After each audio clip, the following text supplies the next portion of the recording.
കുട്ടി മരിച്ചു എന്നതാണ് അവിടെ നിന്നുള്ള ഒരു ദുഃഖകരമായ വാർത്ത. 20 അടി താഴ്ചയിലേക്കാണ് ബസ് ഇറങ്ങിപ്പോയത്. അല്പം ചരിഞ്ഞ അവസ്ഥയിലാണ് ബസ്സുള്ള. ആ ദൃശ്യങ്ങളിൽ നമുക്കത് കാണാം. നിരവധി പേർ വാഹനത്തിൽ നിന്ന് തെറിച്ചുപോയി എന്നാണ് നേരത്തെ അവിടെ രക്ഷാപ്രവർത്തനത്തിന് നേതൃത്വം നൽകിയ ഫയർഫോഴ്സ് ഉദ്യോഗസ്ഥൻ പറഞ്ഞത്. ഫയർഫോഴ്സ് എത്തുന്നതിന് മുമ്പ് തന്നെ കുറച്ചുപേരെ ആശുപത്രിയിലേക്ക് മാറ്റിയിരുന്നു. മറ്റുള്ളവരെ ഫയർഫോഴ്സാണ് മാറ്റിയത്. 15 വയസ്സുള്ള ഒരു കുട്ടി ടയറിനടിയിൽ കുടുങ്ങിപ്പോയി, എൻ്റെ ജീവൻ നഷ്ടമായി എന്നതാണ് അവിടെ നിന്നുള്ള വിവരം. മറ്റു ചിലരും ബസ്സിൽ നിന്ന് തെറിച്ചു പോയിരുന്നു. അവരുടെ പരിക്കൊക്കെ എത്രത്തോളം ഗൗരവമുള്ളതാണ് എന്ന കാര്യത്തിൽ ഇനിയും സ്ഥിരീകരണം ആവശ്യമാണ്. 25 കിലോമീറ്ററോളം ദൂരെയുള്ള അവിടെ നിന്നുള്ള പുതിയ ദൃശ്യങ്ങളാണ് ഇപ്പോൾ കാണുന്നത്.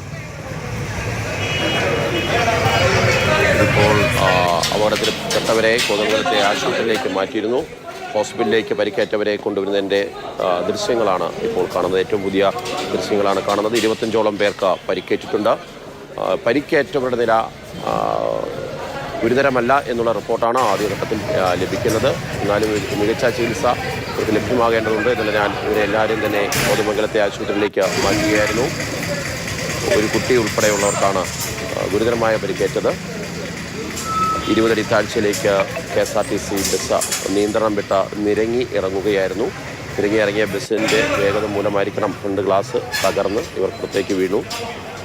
അങ്ങനെ 20 അടി താഴ്ചയിലേക്കുള്ള വീഴ്ചയിൽ നിരവധി പേർക്കാണ് പരിക്കേറ്റവരെല്ലാം തന്നെ തൊട്ടടുത്ത ബസ്സിൽ തന്നെ ആശുപത്രിയിലേക്ക് എത്തിച്ചു. അവരെ ആശുപത്രിയിലേക്ക് മാറ്റുന്നതിൻ്റെ ദൃശ്യങ്ങളാണ് കാണുന്നത്.